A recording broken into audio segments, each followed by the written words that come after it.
My parents gave my inheritance to my lazy brother. They signed the paperwork, filed the deed, and watched him walk away with the house and the small nest egg Dad had managed for 30 years. It was theirs to do with, they said later. It was legal, they said. They loved him, they said.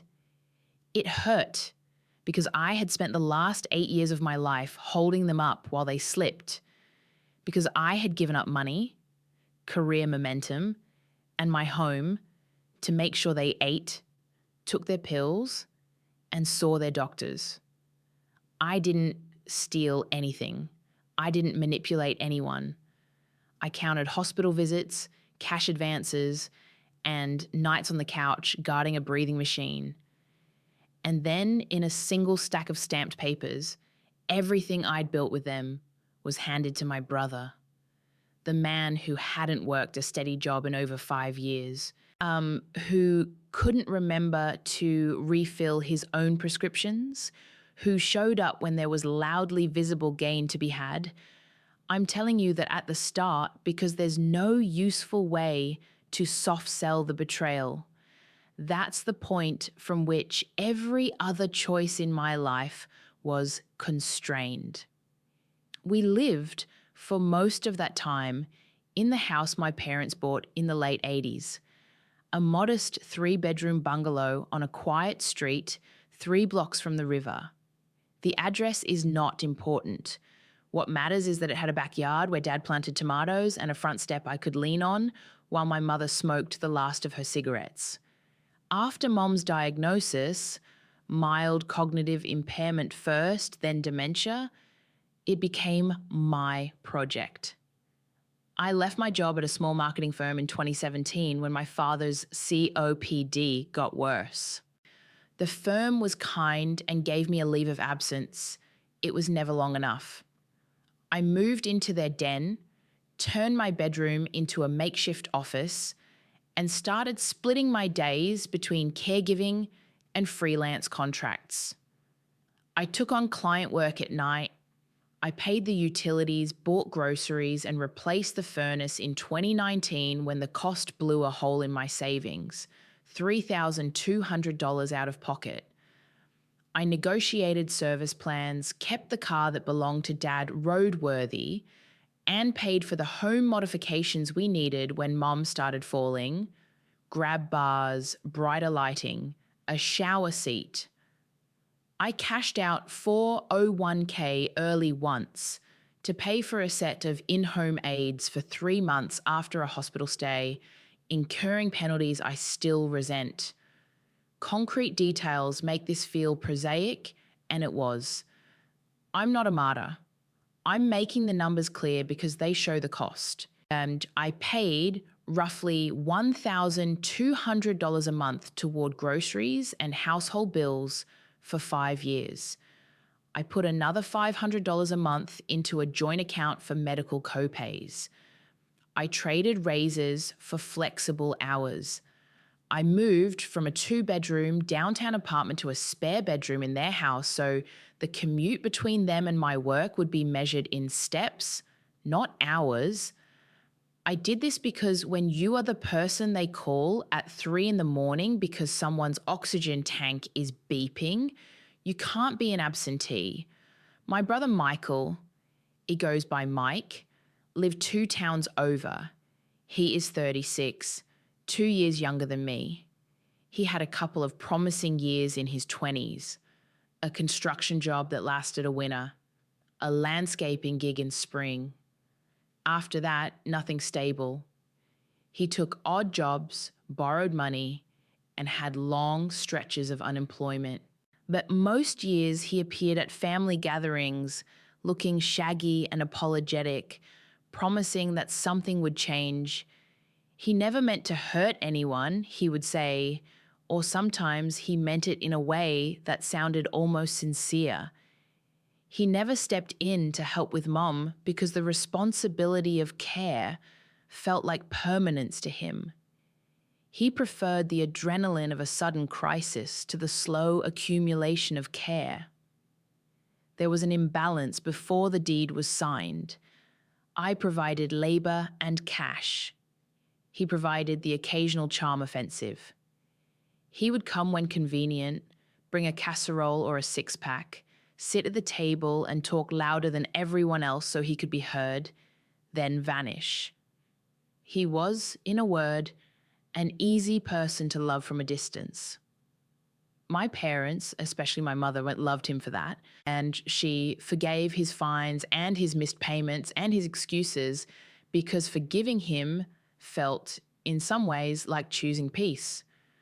She wanted family on her terms, immediate, uncomplicated, forgiving, and Mom's memory softened around him. She would light up when he came. Dad, who could be stubborn and exacting, took the same path. He wanted to avoid conflict. For decades, their answer to things was to avoid them. That avoidance cost me leverage. I couldn't leave without putting them in a nursing home, and I couldn't place them with strangers without hearing it in my head, the way the neighbor would say, "You've done what you can, right?" It's a small thing, but it compounds. The neighbor's look, a bill that arrives at the worst time, a work project that needs my partial attention. I felt tethered by duty and by the practical reality that until someone stepped up, a certified nurse or paid help with steady hours, the house needed someone present. It's relevant because when Mike started his campaign, the shape of our lives made it easy. The first betrayal was small and petty, but it set the tone. It was a checkbook entry for $600. I'm very particular with the ledger. That's how I kept track of everything. One Sunday afternoon, I was reconciling the joint account and found the line item, loan repaid, Mike. No memo, no prior arrangement, just a payment. I asked Dad about it. He squinted and said he must have meant to pay Mike back for some little thing.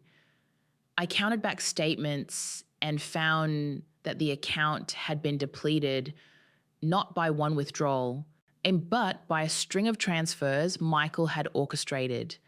Gifts to himself, payments for utilities on his apartment, deposits for a car repair. He'd convinced my parents to make him a signer on the joint account, saying he needed access while he got a job. Dad, who had always been soft on paperwork, signed it. My reaction was quiet anger. I sat with the bank statements and made a list. I told myself I would confront him calmly, collect the receipts, and put everything back in order. I emailed him more clipped than I intended. "Why are there transfers to your account?" He replied with a text full of apologies and a promise to fix it. He did not fix it. The consequence was a $2,000 shortfall that we covered with a credit card. The situation worsened because the card went unpaid that month when I missed a client payment and late fees stacked up. The second betrayal came in the form of exclusion. Dad's regular primary care doctor moved away and the office recommended a new specialist. I called to schedule and found that our contact information had been changed. The email contact was Michael's. Medical notes started rolling in with CCs to him. A misfiled authorization form meant he had access to information he had no right to. When I confronted him, he said he was helping coordinate. The doctor's office, docile and polite, said it was easier when one family member consolidated communication. I was squeezed out by the convenience of bureaucracy and my earlier decision to be available. I fought it in small ways, insisting on being copied, calling the office myself. But the next time I showed up for an appointment, the nurse looked at Mike and folded his name into the chart. The consequence, decisions began to be framed as family consensus, with Michael pronounced as a party, even though he had not been present. The third betrayal was public and humiliating. A social worker came to the house after a fall. Mum had tripped on the threshold and bruised her hip. I'd called because Dad couldn't lift her. The social worker sat us down and politely suggested that someone with legal responsibility should be available for decisions about long-term care. Mike, who had arrived for dinner and lingered until the social worker left, volunteered. He told the social worker he'd been living nearby and ready to step in. He had not. He had spent the afternoon down the street at a bar, but he told enough stories, leaned forward with a plausible face, and the social worker wrote notes that read well on a form. Family member available, recommends trial of in-home services. The consequence was immediate. Agencies called him, not me. I felt excluded and weirdly defensive, like I'd failed an unspoken test. Every one of these moments made the next easier. As the months went on, the escalations escalated. He would show up unannounced and rearrange furniture, arguing that a home felt better if it flowed. He would take Dad to the hardware store and come back with receipts for a pressure washer and a new sound system. He would tell Mom, gently and with a practiced softness, that she should transfer small sums to his account so he could get on his feet. She did it with a shaking hand and a sigh. I listened while Mom said, "I just want Mike to have what he needs. He's had a hard time." And I felt my throat close. I reacted by gathering evidence. I typed spreadsheets. I printed bank records and receipts and wrote down dates and times. I kept copies in a manila folder under my mattress. I confronted Mike in the kitchen once, my voice low, measurable. He smiled his easy smile and said, "Look, sis, I'm trying. You know I'm trying." When I asked for the receipts for the car payments, he said he would bring them tomorrow. He didn't. Consequence, another $1,500 vanished before I could stop it. The situation got worse when he told our parents I was controlling and overreacting. I began to be cast as the problem, as someone making trouble over nothing. Humiliation became a constant. At a family dinner, he accused me of snooping in the accounts. Mom cried and said she hadn't intended for me to see private things. Dad, who had always been uncomfortable with conflict, told me to back off. The neighbor who used to bring casseroles started assuming there was a family quarrel, and their looks at me turned from sympathy to polite distance. What then came the document that made everything unmistakable. I found it on a Monday when the house smelled of coffee and Mum's pills. It was a recorded deed, a thick packet from the county clerk's office, and it had been mailed to the house. The envelope was addressed to Dad and Mum, and inside was a deed transferring the property to Michael's name and his alone. It was signed, notarized, and recorded 2 months earlier, dated during a hospital stay when Dad had been on antibiotics and I had been at work. I thumbed through it, legs numb, and found a legal description and a notary stamp, and then a signature block under which, in a hand I recognized, were Dad's initials. I confronted Dad gently at first. His eyes were wet and bewildered. "I thought he was helping," he said. "He said he'd take care of the taxes and the yard. I signed a thing. I thought it was just paperwork." When I asked where the signature came from, he said he must have signed it at the clinic. He couldn't remember. My reaction was a cold kind of calculation. I photographed the deed, copied the notary information, and made an appointment with the county records office. I left messages for our attorney. I sat in the car and pressed my forehead to the wheel and let myself think of every tiny exchange that might be evidence of pressure. The consequence of that deed was immediate and structural. Once recorded, the house was legally his. Mortgages and refinance options changed. Banks, when I called, told me I had no authority. The utilities department wanted a name on the account, not a history of care. Mike, emboldened, started to act like an owner instead of a guest. He rekeyed the locks one night while they slept and told me when I objected that he had to protect his investment. He used the phrase, "my property," in front of Mom. He called the police the next week when I slept on the sofa and refused to leave for the night. The officer who came was polite and explained that technically the matter was civil unless force was used.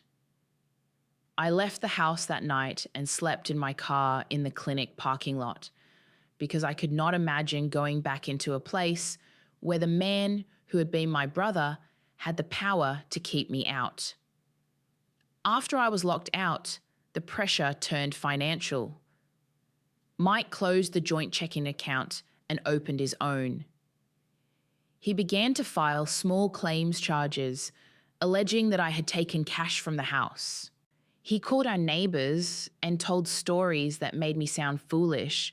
A woman who left her parents to fend for themselves and then cried when she lost the house. I lost clients during this time. The story is prosaic but real. When you have a personal crisis, you can't split into neat work and life boxes. Projects fall through. One client delayed payment and another chose someone else. Debt collectors started calling for the card I had maxed out during the furnace replacement. I had legal letters from an attorney representing the brother, asking that I cease and desist from making unwarranted accusations. I felt my options narrowing into a tight tube. I was gaslit in public and threatened in private. I reached what felt like a low point in the earliest grey of a February morning. There was snow on the car and the house lights were on inside. I sat on the hood and watched my parents through the front window. Mum was at the sink humming and Dad was at the recliner with a blanket over his knees. Mike was in the kitchen with a coffee mug out of my mother's hand, telling her about a job he might have. For a second, I felt a deep, physical sense of being erased. History unstitched. My leverage was gone. The son I had supported was now the legal owner. The people who depended on me were being directed by him. I felt stranded like an island that had been slowly carved away until there was nothing left to stand on. The low point was more than a feeling. It had consequences. I could not access the joint account. The autos that had been in my name were being moved.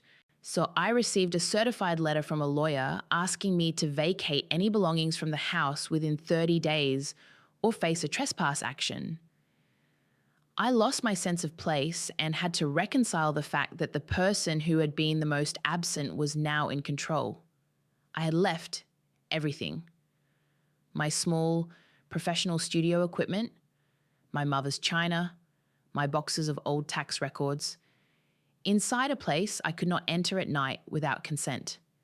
The quiet that followed was heavy and ugly. Something changed because I refused to accept the finality of the deed without looking.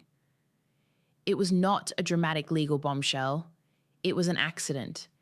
It was the way small systems leak. Michael had sent an email to the county clerk's office in a hurry, asking for a copy of the deed so he could settle things with a bank. He included my parents' email out of habit. Mom still used the family email for newsletters and recipes and for some reason still checked it on occasion. The clerk, sloppy and human, accidentally CC'd me on the reply, thinking my name was irrelevant.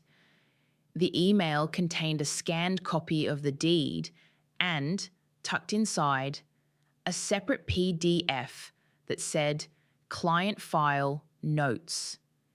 It was a log from the attorney who had prepared the deed, and in that log were 2 entries that did not fit.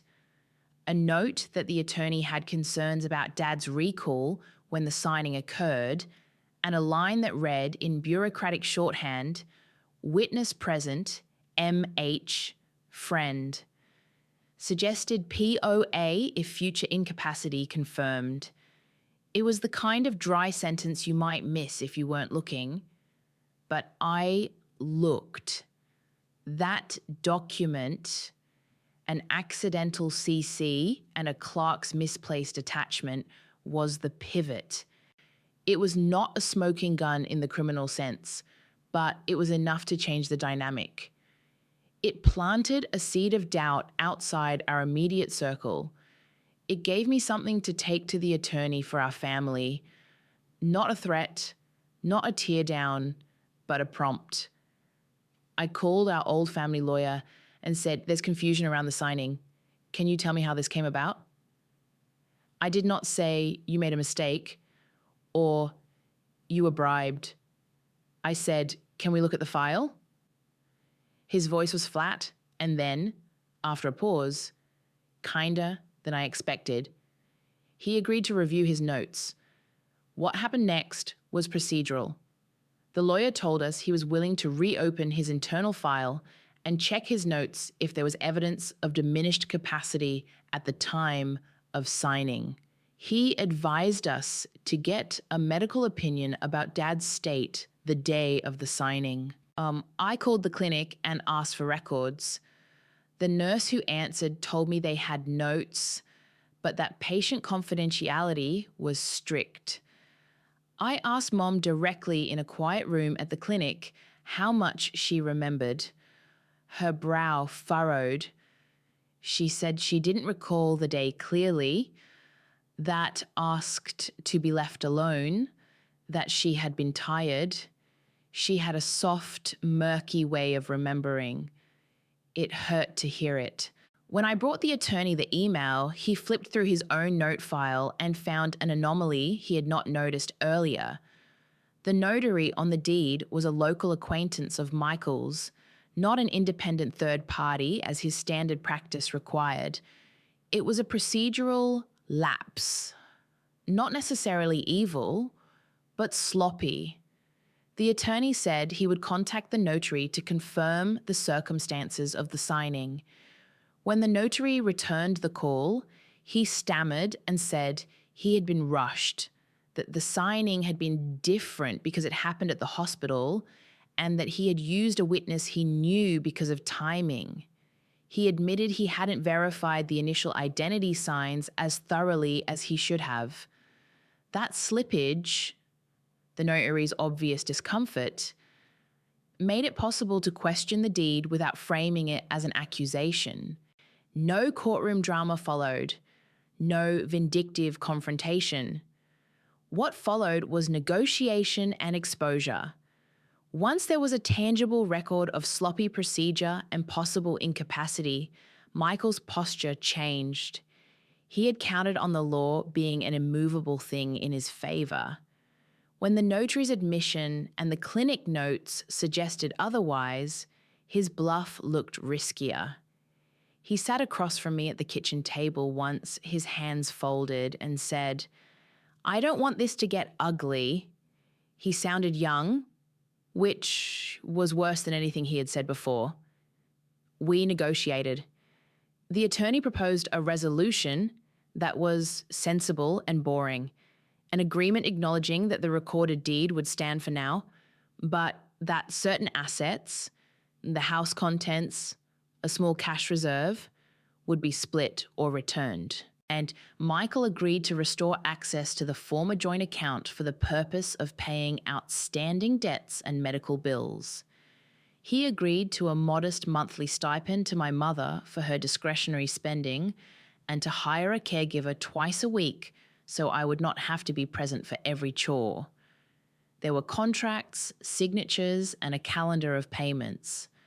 The lawyer drafted a retroactive family agreement that recognized my years of contribution and set a small but concrete payout. It was not everything. It was not even close to everything. But it was something. It was leverage turned into a negotiated outcome. I stopped helping them in the practical sense. That is the phrase that mattered to me. Stopped helping. Because I did not sever the line of relationship or fold into punitive estrangement. I withdrew my daily labor, so I arranged for paid home care. I took the money the agreement gave me and used it to secure a modest apartment and to repay credit card debt. I hired someone to come 3 days a week and do what I had been doing: grocery runs, cleaning, medication checks. I visited on Sundays instead of living there. The boundary was measured. I would not be the primary unpaid caregiver anymore. Consequences were visible and varied. Mum cried when she realized I was no longer present for the small tasks. She called, sometimes tearful and sometimes angry.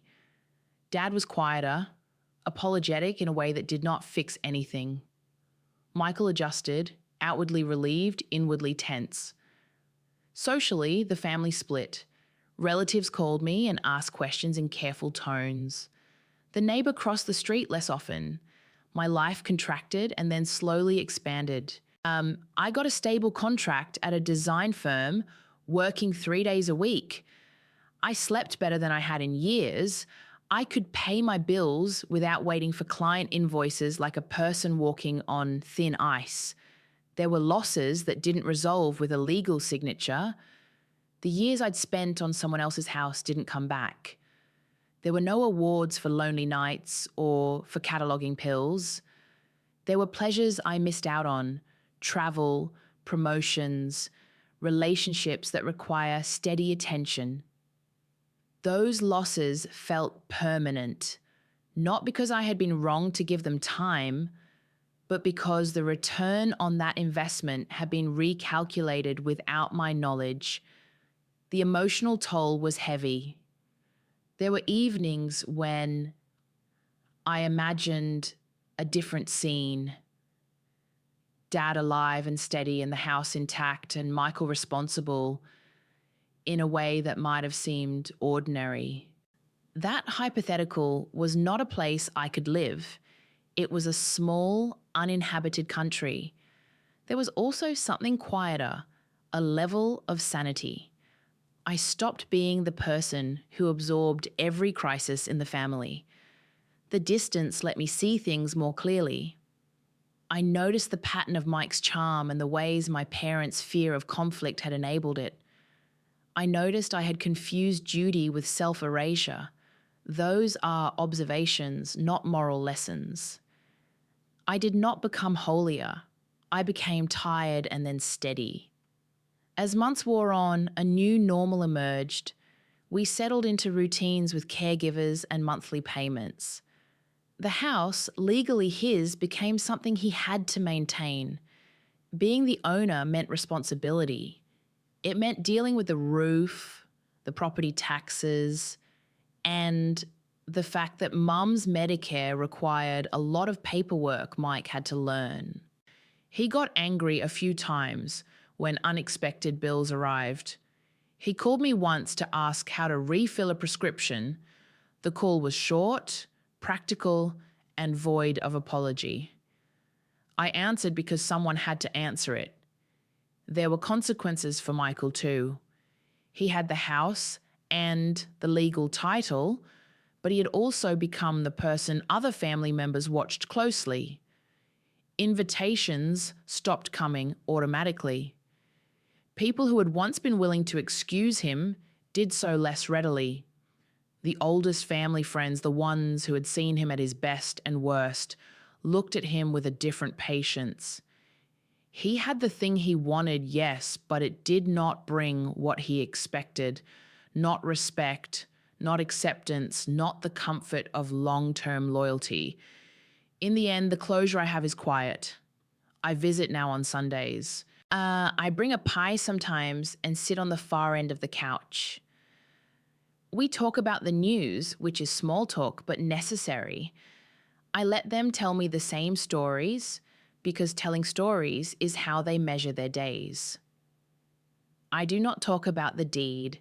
When the subject comes close, I steer it toward weather or a recent movie.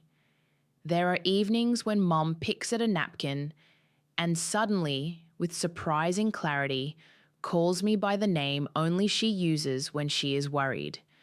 Those moments are gifts. There are also moments when she looks through me as if the years had folded on themselves. Those moments are losses. I did not win back the house.